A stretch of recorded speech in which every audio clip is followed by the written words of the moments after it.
Okay, so I finally figured it out. Um, I'm 42 days sober from THC, 5 years sober from alcohol. And I just wanted to get on here and be very clear that I am no longer doing marijuana maintenance in my recovery. It wasn't working for me anymore. You know, I'm a student, wasn't able to remember things. My grades were declining. Hold on one moment. Let me mute this really quick. Wait, hold on. What are you doing? Oh, you love me? Okay. I didn't even know you were here. Okay. All right.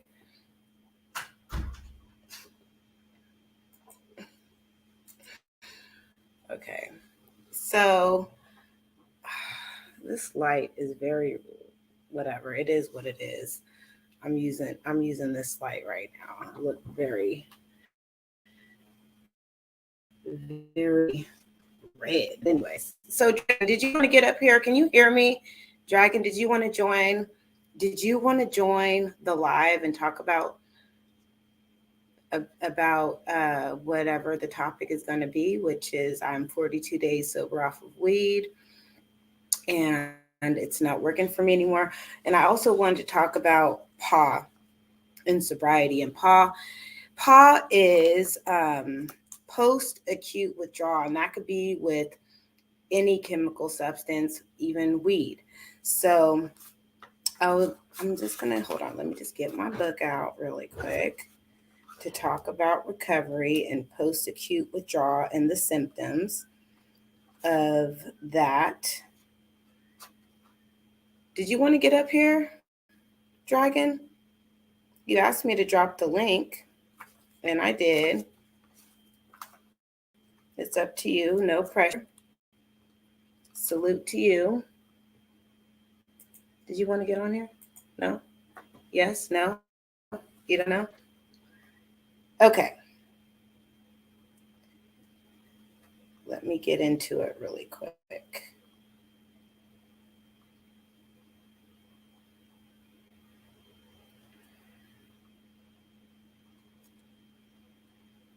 So I'm going to talk about the patterns of post acute withdrawal syndrome. Okay. So, post acute withdrawal syndrome, um, it happens when you stop using addictive substances.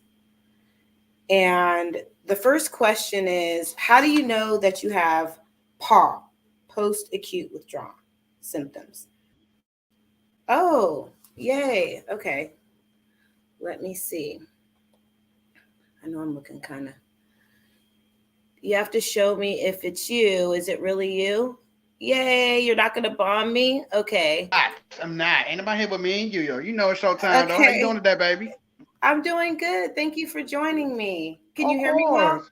Yes, I can hear you. Oh, I'm so happy because I know that you said you wanted to come up here and you would I join know, cause my I haven't talked to you in a while though. So I said, man, let me come here and show her KP some love and stuff though. You got some good content up here. thank Keep doing what you you. do.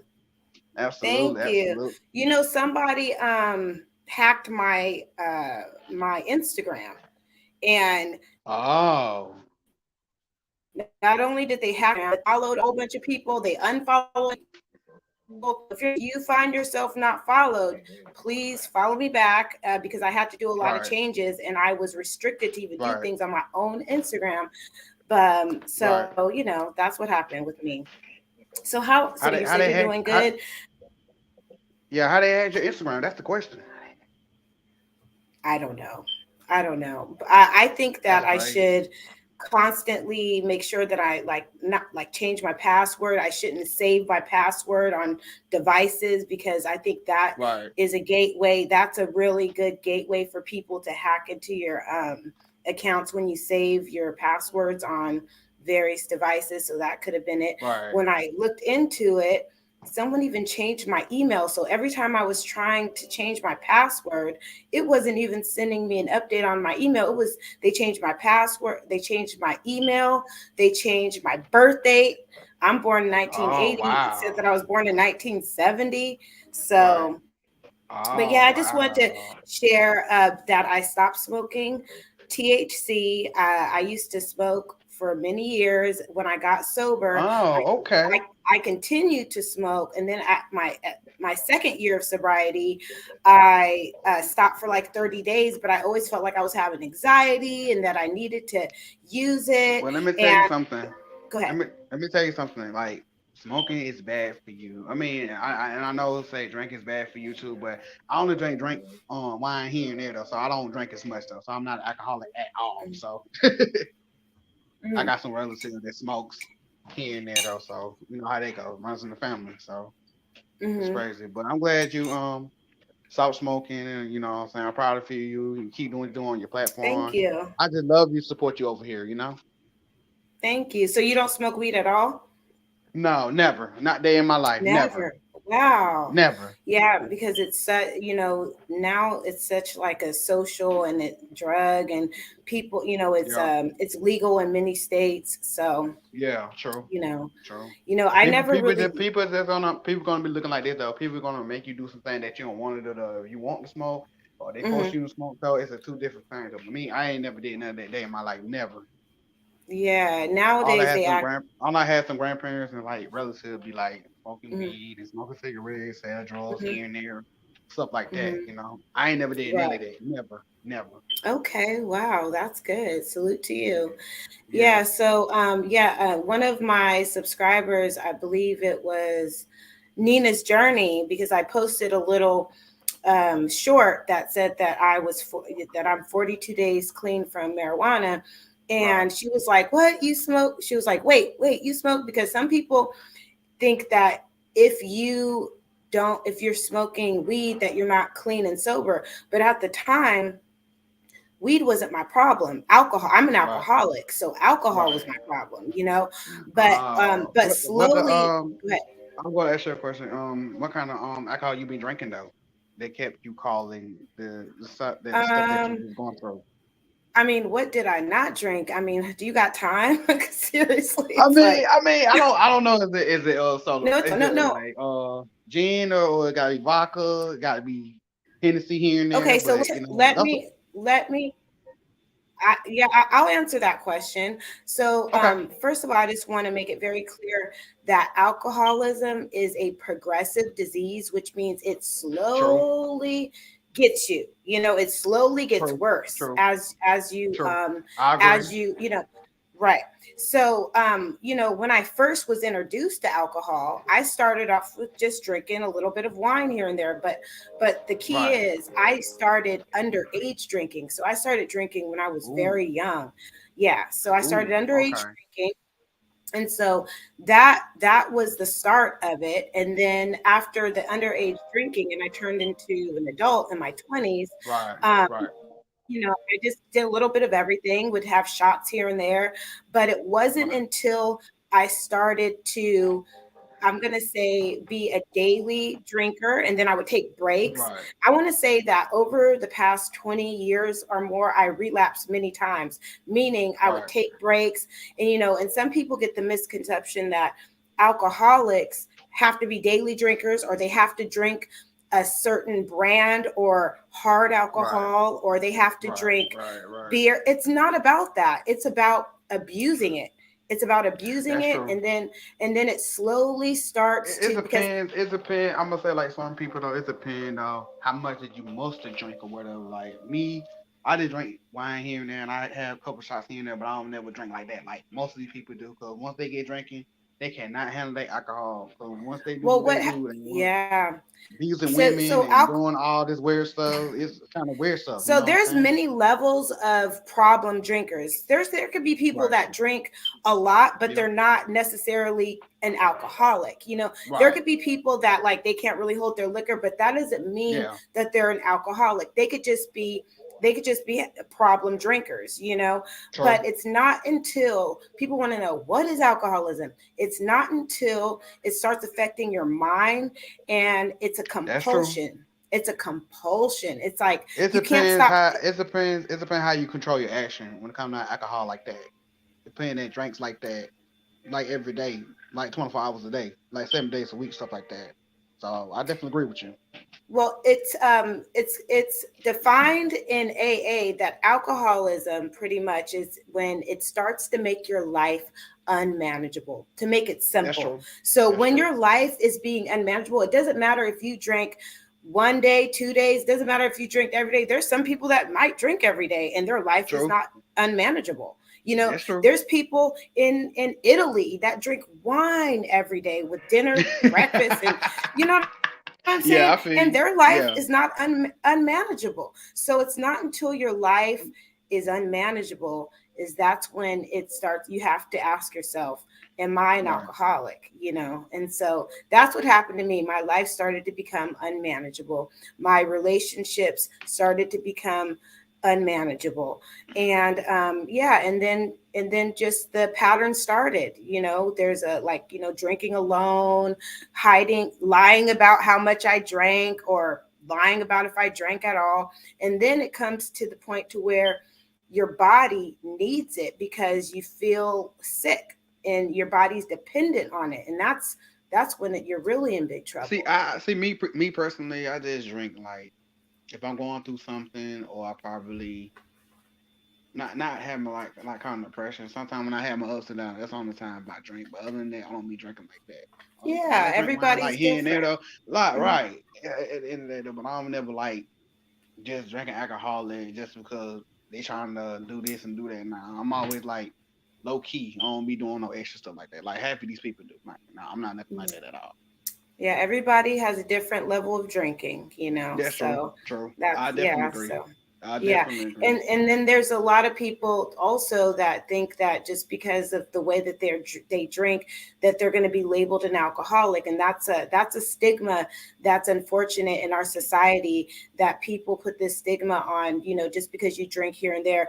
Only the Right. only person that can label themselves an alcoholic is that person that is drinking. No Yeah. one, not even a doctor, can tell you that you're an alcoholic. They Well, can one thing I say, can't say. Oh, I'm about to get ready to say something. Well, yeah, but go one thing ahead. I can't say though, you know, what I'm saying I'm proud of you. I'm glad you stopped smoking and Thank what I'm you. saying keep doing what you're doing and stuff. So I think you are a beautiful, fantastic woman. Thank you. I That's appreciate why I that. always Thank you. comment your videos. That's why I always give you a shout out. Though I said she's just a wonderful person though. I like her vibe. She cool over here. Thank you. Thank No you. problem. For sure. For sure. Yeah, I felt like I kind of needed to switch gears on the content that I was putting out because, to tell you Right. the truth, after that scare with our fellow content creator Witchy Wit, I put a Right. lot of I invested myself too much into that situation, Right. and it really took a lot out of me with my energy. And so it's like, I'm Right. just going to let everybody know that I'm continuing to pray for her. And I also was thinking about that there is a possibility that she just left YouTube. You know, there's a possibility she just left YouTube. And so, um, Who is this person though? Cause I oh, seen the video the other day when you talk about that person, right. so I didn't know who she was. She is a content creator that commentate or that does reactions on the mommy sector. Her name's Witchy Right. Wit. Yeah. Okay. And so there was a big scare in the community because she put a cryptic message on her community post that seemed like she was implying that she was going to no longer be with us on Right. by her own hands. You know what I'm saying? Right. And so Right. that's why I did, you know, more than a couple of videos doing some research, trying to find out where to, what county to call in South Carolina Right. to possibly do a digital investigation to find out where she is. And so Right. I was able to be successful with finding two people that were able to contact NYPD, was working on it, and said that to somebody in South Carolina who is a criminal victims investigator in South Carolina. And so she was able to give me some information.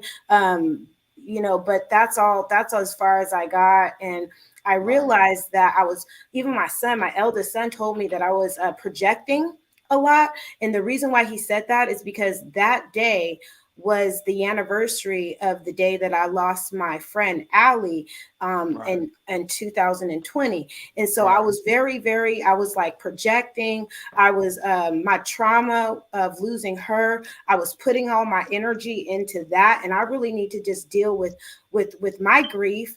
And definitely even though I said, oh, give it up to God, give it up to God, I wasn't really giving it up to God all the way. I have to admit, because if I was giving it up to God, I wouldn't have did all that, you know. Right. Right. So You I just mean did I all that. take You it just as did all that. You just probably did all that because you care about that person, or whatever the case may be, or whatever she going through, or whatever. yeah, I do care. Right. Right. And also I just look at it as a learning lesson. You can't save the world, and you have to Right. True. definitely, True. because I um definitely agree. that's just how I Yeah. I feel feel you. about that. Yeah. I But feel yeah, you. back to this weed. I feel I feel very clear in these 42 days. I feel clear. I feel like I'm not eating as much like junk food because I was getting the munchies. I was eating a lot of food I that I know, because I shouldn't had eat. seen you in here, went to the restaurant the And other night, yeah. though. I said she was eating good. She was eating good at the restaurant you went to when you had videos and stuff like that. I Oh said she yeah. eating good at the restaurant. I said Yeah. okay, ain't mad Yeah, with yeah. I mean, but no, I wasn't. I didn't have the munchies at the restaurant. I hadn't been smoking weed because I was just eating good, you know. Right, right, right. But I'm talking about junk food. Like when I was smoking weed, I was eating all this junk food, and Right, like I was breaking out. My skin's gotten a right, little better, a lot better right, actually, and right. I feel good. I don't feel like I'm in a fog. I felt like I was in a fog. And also my attitude is better, even though it seems like I have a good attitude. I was really cranky, and so that made me feel like I must have had some type of addiction to it, obviously. So I just want to talk I about the mean, as long as it make cycle. you well, as long as it make you change your attitude, make sure you change your strategy, make you Well, stop it's make obviously a mind altering drug, because right, for it was for me. And I don't want to knock anybody who is because people do use it for municipal reasons, for medicine and true, everything, and they do true. enjoy it safely. But that short-term gratification. Okay, so addictive cycle. This is the cycle of addiction. There's six. There's a short-term gratification, I didn't tell her to do that. long-term pain, addictive thinking, and increased Oh wow. tolerance and loss of control. So I wouldn't say that I lost Right. control. Oh Oh, hold on. damn. Right. I get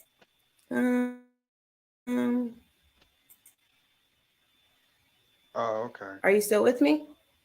Yeah, I'm still Okay. with you. Sorry, I could hear Yeah, I'm something in about the to get ready background. to It's all good. oh I'm about yeah, I'm about to get ready to get off here. My phone about to die. I just came here on support your solution stuff. Keep doing what you're Okay, doing, well, though. thank you. Okay, thank you so much, Dragon. Take care. Showtime out. Salute. Okay, showtime out. So, yeah, so for the addiction cycle, there's short term gratification, long term pain, addictive thinking, increased tolerance, loss of control, and physio psychosocial damage. So, short term gratification. Um, Short term gratification. First, there is short term gratification. You feel good now, and then there's short term gain that causes you to assume the drug or behavior is good for you. So if I have to think about, alcohol, I would think that, oh, after a long day, oh, I need a drink, I need a drink. But, here we're talking about my 42 days sober from weed. Short-term gratification, it would just keep me in a fog. And I just felt like I wasn't really clear. And that lasts for like at least 6 or 7 hours. Long term pain and dysfunction. The short term gratification is eventually followed by long term pain. This pain part of which is from physical withdrawal and part of which is from the inability to cope and socialize without the drug. So, a lot of times I would feel like, oh, I'm on my menstrual period. I need to smoke because I'm in pain.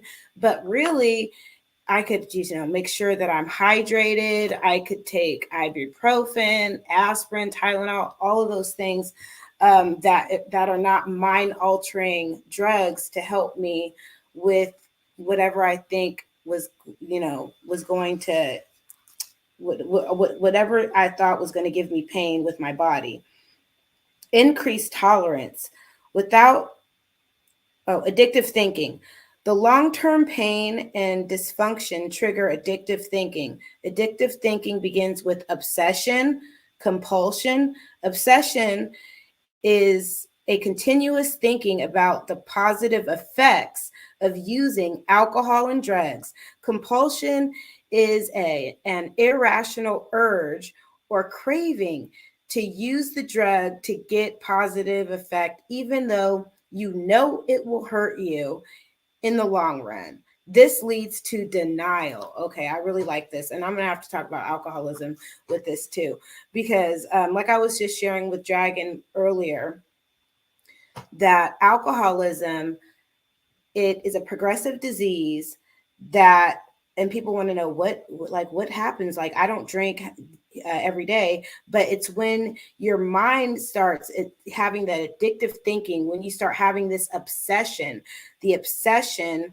and compulsion of thinking about like having the next drink, or maybe you're rolling up a blunt and you've already smoked one and you're thinking, okay, I'm going to smoke another one in the next like couple of hours, or just, or you're taking a bong hit. Because I know in that little short video I said that, because I used to smoke out of a bong and just smoking what they would call here in Santa Cruz bong rips, like over and over. That is compulsion, because and then you think that and then you rationalize what you're doing, and you blame other situations, like your bad day, or somebody in your life is affecting you, or you're having a hard time at your job or at school, or your relationships, and you start to rationalize it. Increased tolerance that definitely happened with me with my alcoholism. I used to drink and think that it wasn't really helping. So then I started drinking harder alcohol. Like I was sharing with Dragon earlier, it's not really about the brand or the type of alcohol that I drank. It was a progression of just continuously drinking, and over and over. And, I would take breaks, but over time, I built up a tolerance to where, I drank too much. And obviously, I was abusing alcohol. Loss of control. That's the obsession and compulsion became so strong that you cannot think about anything else. Yep, definitely. So, yeah, I just want to share with you guys that I am 42 days sober from weed, and I feel a lot better. So I'm going to definitely mark my milestones for alcohol and also weed, because I think that it's great to continue to celebrate all of your milestones. So if you're thinking that you have a problem with it, I know a lot of people are just like, what, weed? That's not a drug. It is. And if you feel like, you're having a problem with it, I pray that you stop. If you feel like you're having a problem with alcohol, I pray that God grants you the serenity to accept the things you cannot change, and the courage to change the things you can, and the wisdom to know the difference. So, yeah, I know this is kind of a mix-up video between talking about my 42 days and also alcoholism, but I have a lot of experience with alcoholism, and this is the first time since I was introduced to THC that I feel like I really mean it. There's been many times in my life that I said, "Oh, I'm going to stop drinking for the weekend," or, "Oh, I had a really bad night." and then I'd stop drinking. But I didn't really mean it. Now I 5 years, I have 42 days from marijuana. And so I'm going to celebrate both. And I think, when I went to a recovery meeting, I met people that had 2 sobriety dates. And so I'm going to go back and figure out what my sobriety date from THC is. So hold on, let me see. So if it was 42 days, let me see. March.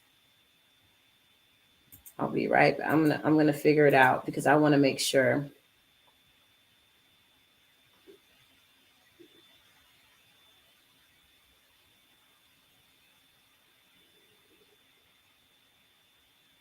Okay.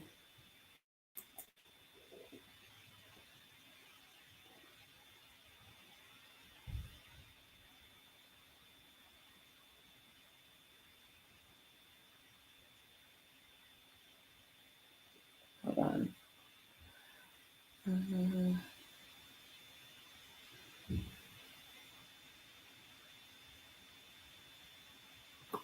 Guess it was February 7th.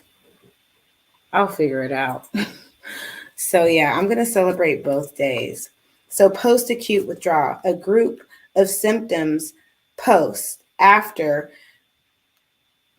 and post-acute withdrawal, symptoms that occur after you withdraw from your drug of choice. So these are the things that I started to, I'm going to talk about alcoholism too, that I started to experience when I stopped drinking. And I noticed this around six months of sobriety. It were these things: inability to think clearly, memory problems, emotional overreactions or numbness, yes, sleep disturbances, physical coordination problems. I used to drop things all the time. Stress and sensitivity. Yeah, the inability to think clearly. There are several thought disorders experienced by a recovering person when PAW is activated. And intelligence is not affected. It is as if the brain is malfunctioning. So like you forget things a lot, and sometimes sometimes it's all right, and sometimes it works all right, and sometimes it doesn't. One of the most common symptoms is the inability to concentrate for more than a few minutes. Impairment of abstract reasoning is another common symptom of post-acute withdrawal. So yeah, you have memory problems and emotional overreaction or numbness. I'm going to definitely say I experienced that with when I stopped smoking, because I felt like I overreacted a lot. I was hypersensitive. I had a short fuse, a very short fuse, and sleep problems. So working out helps, taking walks, lifting weights, and yeah. So that's what I'm doing. I'm working out. I went to the beach today and I worked out, or I walked around the beach for at least like an hour. That was a long time. And I really enjoyed myself. That helps with sleep problems. And studying, reading helps. Yeah, so I'm 42 days, and I just want to share that with you guys. If anybody is struggling with chemical dependency, let me know your experience. Or if you know someone that's struggling with chemical dependency, you want to share your experience with that, go ahead and put that in the comments down below. Thank you for everything. And I'm going to get back to studying the gastro system, orthopedics, nutrition. I got some things to study. So that's all, folks. I'll see you guys in the next video. Bye.